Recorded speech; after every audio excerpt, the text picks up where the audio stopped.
దేవుడు కొత్త సంవత్సరం ఇచ్చినాడు. ఈ సంవత్సరం కూడా ఉండనిచ్చడానికి ఏతో భవిష్యను ఆయన ఎరగాలనేమో చూస్తాములే ఆయన వాయిదా వేయొద్దు. మా నాయన మా అమ్మ ఉన్నారులే ప్రార్థన చేస్తారని అనుకోవద్దు. దేవుడు కంచి తీస్తే భద్రత ఎవరు కలిగించలేరు. దేవుడు కంచి చేసినంత దాకా భద్రత ఉంటుంది. కనుక డోంట్ టేక్ ఎవ్రీథింగ్ గ్రాంటెడ్. మీ అమ్మ నాయన, మీ సంఘము, స్థానిక పరిషత్తులు, బోధకులు, కాపర్లు, ఉపదేశకులు ప్రార్థన చేస్తున్నారులే, చూస్తాములే, చేస్తాములే, ఇంకా టైం ఉందిలే అని ఇవన్నీ లేలు అని వాయిదాలు వేసుకోవద్దు. ఆయనకు భద్రతకు కానీ కాపుదలకు కానీ మనలో ఏ ఒక్కరము కూడా యోగ్యులం కాదు. అట్లా ఎన్నిసార్లు కాపాడినాడో లెక్కలేనన్ని సార్లు కాపాడాడు. అన్కౌంటబుల్ టైమ్స్ లేదంటారా? అదే God's mercies cannot be counted. దేవుని యొక్క మేలులు, భద్రత, కాపుదల కౌంట్ చేయలేము. మనము నమ్మదగిన వారము. Although we're not faithful but he has been faithful unto us. Although we are not good but he has been good to us. Although we are no wise but he has been wise unto us. Although we are not acceptable but he has accepted us. మనం అన్ని విషయాలలో ఆయనకు దూరంగా వెళ్ళినా ఆయన మనకు అన్ని విషయాల్లో దగ్గరికి వచ్చి నమ్మకస్తుడిగా, నమ్మదగిన వాడుగా ఉన్నాడు. కనుక he is faithful. We are not. ఆయన నమ్మదగిన దేవుడు కనుకనే ఈ దినాన మనం సజీలమై ఉన్నాం. గోతిలోకి పోకుండా ఆయన మందిరంలో కనిపించే అవకాశం మనకు దేవుడు ఇచ్చిన. విలాప వాక్యములు 3వ అధ్యాయం 22, 23, 24 మనం కలిసి చదువుదాం. Lamentations chapter 3. Reading all together verse 22, 23 and 24. యెహోవా కృపగలవాడు, ఆయన వాత్సల్యత ఎడతెగక నిలిచినది కనుక మనం నిర్మూలము కాకున్న వారము. అనుదినము నూతనముగా ఆయనకు వాత్సల్యత పుట్టుచున్నది. నీవు ఎంతైనా నమ్మదగిన వాడవు. నీవెంతైనా నమ్మదగిన వాడవు. విలాప వాక్యములో దేవుని యొక్క మంచితనాన్ని గురించి పరిశుద్ధాత్మ దేవుడు అనేక సంగతులు గ్రంథస్థం చేసినాడు. దాంట్లో కొన్ని మనము నమ్మదగిన వారము. Although we're not faithful but he has been faithful unto us. Although we're not good but he has been good to us. Although we're no wise but he has been wise unto us. Although we're not acceptable but he has accepted us. మనం అన్ని విషయాలలో ఆయనకు దూరంగా వెళ్ళినా ఆయన మనకు అన్ని విషయాల్లో దగ్గరికి వచ్చి నమ్మకస్తుడిగా, నమ్మదగిన వాడుగా ఉన్నాడు. కనుక he is faithful. We are not. ఆయన నమ్మదగిన దేవుడు కనుకనే ఈ దినాన మనం సజీలమై ఉన్నాం. గోతిలోకి పోకుండా ఆయన మందిరంలో కనిపించే అవకాశం మనకు దేవుడు ఇచ్చిన. యెహోవానైనా నేను మార్పు లేని వాడను కనుక యాకోబు సంతతి అయిన మీరు లయము కాలేదు. Is the unchangeable God. మార్పు చెందని దేవుడు. ఇక ఆయన నమ్మదగిన వాడు. దాదాపు 5 విషయాల్లో బైబిల్లో ఆయన ఎలాగ నమ్మదగిన వాడో ప్రస్తావించబడింది. మొదటిది 1 John chapter 1 verse 9. యోహాను రాసిన మొదటి పత్రిక 1వ అధ్యాయం 9వ వచనం. మన పాపములను మనం ఒప్పుకున్న ఎడల ఆయన నమ్మదగిన వాడును నీతివంతుడును గనక ఆయన మన పాపములను క్షమించి సమస్త దుర్నీతి నుండి మనము ఈ మాట ఆలకించినారా? ఇది యేసుప్రభు రొమ్మను ఆనుకొని యోహాను ద్వారా పరిశుద్ధాత్మ దేవుడు రాయించిన వాక్యం. ఈ వాక్యంలో తను కలుపుకున్నాడు మనము అని ఇంక్లూజివ్ స్టేట్మెంట్. నేను మామూలుగా 2 చెప్తుంటా కదా, inclusive statement, exclusive statement. Inclusive అంటే వాళ్ళని కలుపుకున్నారు. వాళ్ళు కలుపుకోవాల్సిన అవసరం కూడా లేదు. మనమైతే ఎక్స్క్లూడ్ చేసుకుంటాం, వాళ్ళైతే ఇంక్లూడ్ చేసుకున్నారు. మన పాపములు మనలను క్షమించుటకు, మనలను అంగీకరించుటకు యేసుప్రభు రొమ్మను ఆనుకుని ఉన్న వానికే క్షమాపణ అవసరమైతే మన సంగతి ఏంటి? కొత్త నిబంధనలు 5 పత్రికలు లేదా 5 పుస్తకాలు రాసిన వానికి యేసు రక్తం అవసరమైతే రాసిన పుస్తకాలు చదువుకోవటానికి బద్ధకమైన మన సంగతి ఏంటి? పద్మాస్ ద్వీపంలో క్రీస్తు కొరకు పరవాసిగా ఉంది. పరలోకం తెరవబడినప్పుడు సంగతులన్నింటినీ చూచి 22 అధ్యాయాల ప్రకటన గ్రంథంలో గ్రంథస్థం చేసిన వానికే యేసు ప్రభు రక్తం అవసరమైతే ప్రకటన గ్రంథం అంటే అలుగుడుగా తెలియని మన సంగతి ఏంటి? ఇలాగ చెప్తూ పోతే వాళ్ళెక్కడ మనమెక్కడ, వాళ్ళ పేరు కూడా ఉచ్చరించడానికి వీలు కాదు. అలాంటి గొప్ప భక్తులు దేవుడు నమ్మదగిన వాడని గుర్తించినారు. మొదటిది, ఆయన మన పాపాలు క్షమించుటలో నమ్మకమైన వాడు. Is faithful in forgiving our sins. మన పాపాలు ఒప్పుకోవడంలో మనం సరైన వాళ్ళం కాదు కానీ, బట్ ఆయన మన పాపాలు క్షమించుటలో సరైన వాడు.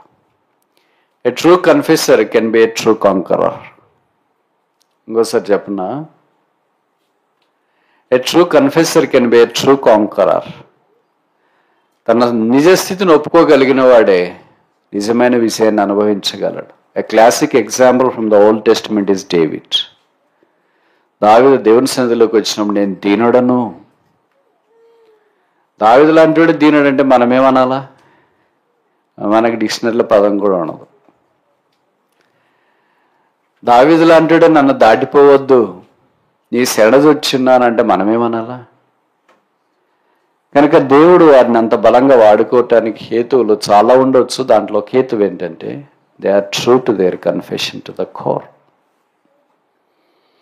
ప్రభు మన పాపాలు కూడా అలా క్షమించి మనల్ని రక్షించి శిలువ రక్తం ద్వారా కడిగి పరిశుద్ధపరిచి ఆయన సమూహముగా జనముగా స్వాస్థ్యముగా చేసిన. రెండవది, మొదటి అధ్యాయం కొరింథీయులకు రాసిన మొదటి పత్రిక 9వ వచనం. 1 Corinthians chapter 1 verse 9. కొరింథీయులకు రాసిన మొదటి పత్రిక మొదటి అధ్యాయము 9వ వచనం. మన ప్రభు అయిన యేసుక్రీస్తు తన కుమారుని సహవాసమునకు మిమ్మల్ని నమ్మదగినవాడు అనే మాటను గురించి ఆలోచించడానికి ఆరంభించినాం. Number 1 is faithful in forgiving. Number 2 is faithful in fellowshipping. ఆయన కుమారుని సహవాసానికి పిలిచినాడు. ఆయన కుమారుడు పరిశుద్ధుడు, ఆయన కుమారుడు సంపూర్ణుడు, ఆయన కుమారుడు నిర్దోషి, పాపులలో చేరక ప్రత్యేకంగా ఉన్నవాడు. అలాంటి కుమారుని యొక్క సహవాసానికి మనల్ని పిలిచినాడు. సాధారణంగా మన తల్లిదండ్రులు అంటారు, మీ friend, tell me your friend, I will tell you what you are, who you are, how you are, where are you. ఇప్పుడు అదే ప్రశ్న మనల్ని అడిగితే టెల్ మీ యువర్ ఫ్రెండ్ అంటే నేను చెప్పాను అనుకో, my friend is Jesus Christ అని. No, is not your friend any longer. Perhaps he could be your foe. ఎందుకంటే ఫ్రెండ్ లక్షణాలు అలా కొన్ని ఉండాలి కదా. అక్కడ కూడా లేకపోతే ఆయన ఫ్రెండ్ ఎట్లయితాడు? మామూలుగా ఏదో చెప్తుంటారు కదా, 3 నెలలు ఒకళ్ళొకళ్ళు సహవాసం చేస్తే వాళ్ళు వీళ్ళు అవుతారు, వీళ్ళు వాళ్ళు అవుతారంటని. మనం ఎన్నేళ్ళు సహవాసం చేసినా కావట్లేదు. ఇంకా కావాలంటే సైతాన్ వలే అయిపోతున్నాం కానీ యేసు ప్రభు వలే కావట్లేదు. ఆయన వలే ఉండేటి కొరకు ఆయన మనల్ని పిలిచిన. ఆయన వలే అంటే like his love, like his holiness, like his purity, like his selflessness, like his long suffering, like his joy, peace. ఆయన లక్షణాలన్నీ ఆత్మఫలం అని ఉంది కదా 9 అంతలు. అలాగ మనం ఉండాలని ప్రభు మనల్ని పిలిచినాడు. పిలుపు, కాల్. కలెక్టర్ మిమ్మల్ని పిలుస్తున్నాడంటే ఎలా ఫీల్ అవుతారు? మినిస్టర్ పిలుస్తున్నాడంటే ఎలా ఫీల్ అవుతారు? సీఎం పిలుస్తున్నాడంటే ఎలా ఫీల్ అవుతారు? రాష్ట్రపతి గారు పిలుస్తున్నారంటే ఎలా ఫీల్ అవుతారు? ఎలా ఫీల్ అయితే తెలియదు, ఎందుకంటే మన వాళ్ళు ఎవరు అలాంటి వాళ్ళు పిలవలేదు. కనుక వాళ్ళకి మాత్రమే తెలుస్తుంది the value of the call. కనుక ఆకాశ మహాకాశాలు పట్టించాలని దేవుడు మనల్ని ఆయన సహవాసానికి పిలిచినాడు. It's a free call, toll free. ఉచితంగా పిలిచినాడు. ఆయన సహవాసంలో ఉండాలని పిలిచినాడు. No fees. మామూలు కొంతమంది కార్పొరేట్ పాస్టర్లు వాళ్ళు ఉంటారు కదా, మాతో ఫోటో దిగితే 1 లక్ష రూపాయలు. యేసు ప్రభు అలాగే నాతో సహవాసానికి రావాలంటే 2 లక్షలు. లేకపోతే ఎవరు రావద్దని అంటే ఎవరు వస్తారు? ఎవరు రారు. ఆయన free, is a God of all free gifts. సమస్తము మానవ కోటికి అవసరమైనవన్నీ ఉచితంగా ధారాళంగా దయచేవాడు. సో మనం we are in the fellowship of Jesus Christ. యేసు సహవాసంలో ఉన్నాం. ఆయన వలే మనం ఉండాలని దేవుడు మనల్ని ఆ సహవాసానికి పిలిచినాడు. మూడవది చూస్తామా? తెస్సలోనికైలకు రాసిన 2వ పత్రిక 3వ అధ్యాయము 3వ వచనం. 2 Thessalonians chapter 3 verse 3. అయితే ఆయన మిమ్మల్ని స్థిరపరిచి ప్రభువు నమ్మదగిన వాడు. దేంట్లో నమ్మదగిన వాడని కింద రాశారు. దుష్టత్వము, తెలుగు బైబిల్లో అక్కడ 3 వేసి కింద ఫుట్ నోట్లో రాశారు. ఏమని రాశారు? దుష్టుడి నుండి. దుష్టుడు అంటే మనకు తెలుసు కదా, ఎవరు? సైతాన్. కానీ సైతాన్ నుండి ప్రభు మనల్ని కాపాడుటలో నమ్మదగిన వాడు. ప్రభు మనల్ని కాపాడకపోతే నాకు తెలిసి మొదట నేనుండను, మీరు కూడా ఉండరు అనుకుంటా. సాబులు ఖాళీ, ఆల్ ఖాళీ. Because of his protection we're here. ఆయన కాపుదల భద్రతను బట్టి మనం ఇక్కడున్నాం. మనం బాగా ఫుల్గా తిని దండికి నిద్రపోతున్నామని, ఎక్సర్సైజ్ చేస్తున్నామని, 4 ప్యాక్ అని, 6 ప్యాక్ అని, హెల్తీ డైట్ అని, ఆర్గానిక్ డైట్ అని, ఇన్ఆర్గానిక్ డైట్ అని, this is all secondary. First ఏంటంటే the sheer grace of God and his protection. మొట్టమొదటి ఆయన మనల్ని కాపాడుతూ వచ్చినాడు. మీరు లోకంలో ఎన్నో చూస్తుంటారు కదా. ఎవరు ఇక్కడ సాఫ్ట్వేర్ CEO, ఆయన ఫ్యామిలీ, ఒక బంధువు, 6 మంది కలిసి ఒక కారులో పోతున్నారు. ఆపోజిట్లో పోతుంది. ఆపోజిట్లో పోతుంటే ఎవడన్నా యాక్సిడెంట్ అవుతుందా అనుకుంటాం. మన దారిన పోతుంటే ఏదో నిలబడిన దాన్ని పోయి గుద్ది యాక్సిడెంట్ అవుతుంది అని అంటాం. లేకపోతే సింగిల్ రోడ్ అంటే ఎదురుగొచ్చి కొట్టింది అని అనుకుంటాం. ఇది డివైడర్ పెట్టి, డబుల్ రోడ్డు పెట్టి, అవతల ఒకటి ఇవతల ఒకటి పోతుంది. మన దారిన మనం పోతుంటే ఏం లేదులే భద్రత అని అనుకుంటాం కదా. ఎడం వైపు మనం పోతున్నాము, కుడివైపు వాళ్ళది వస్తుంది. ఎడం వైపు పోయేది ఏమైపోయింది, కొలాడ్ అయిపోయి దాని మీద ఉన్న కంటైనర్ వెళ్ళి కరెక్ట్ వాళ్ళ కారు మీదే పడింది. వాళ్ళందరూ అక్కడే spot dead. Can anybody guess this? Accident అయిందంటే ఏదో ఎదురుగా వచ్చింది, కొట్టింది, యాక్సిడెంట్ అయింది, డివైడర్కి తగిలింది, పిల్లర్కి తగిలింది, చెట్టుకి తగిలింది, వెహికల్కి తగిలింది అని అనుకున్నాం. ఎక్కడో పోయేదానికి ఎన్నో కార్లు పోతాయి, ఎన్నో వెహికల్స్ పోతుంటాయి. 1 minute is enough to escape that, not even 1 minute less than that. So అలాంటి మరణాలు ఆలోచించుకుంటుంటే how the Lord saved us miraculously. మెట్లు ఎక్కుతుంటాం అనుకోండి, కొన్నిసార్లు ఒక్క ఫ్రాక్షన్ ఆఫ్ సెకండ్స్లో ఇట్లా జర్క్ వస్తుంది. అట్లా జర్క్ వచ్చిన అట్లా వెనకబడిపోతే ఏం లేదు, ఏదంతా తగిలిపోతే ఆడైపోతాం. అట్లా ఎన్నిసార్లు కాపాడినాడో లెక్కలేనన్ని సార్లు కాపాడాడు.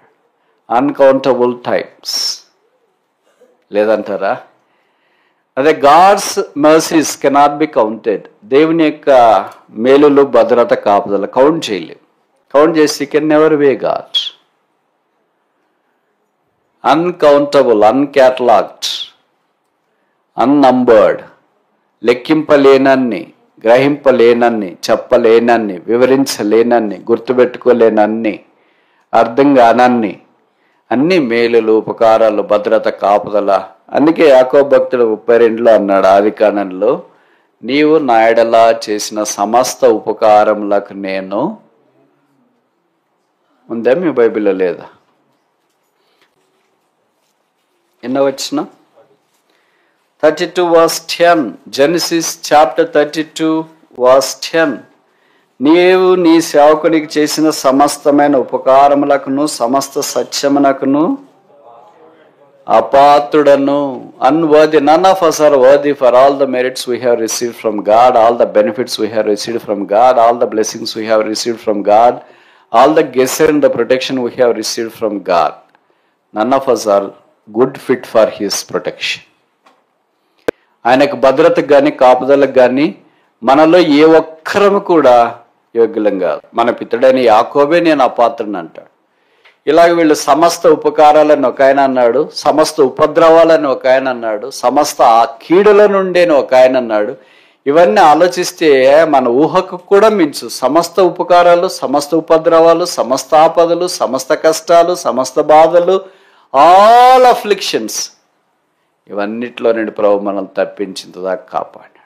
దేవుడు కొత్త సంవత్సరం ఇచ్చినాడు. ఈ సంవత్సరం కూడా ఉండనిచ్చడానికి ఏతో భవిష్యత్తు ఆయన ఎరగాలనేమో చూస్తాములే ఆయన వాయిదా వేయొద్దు.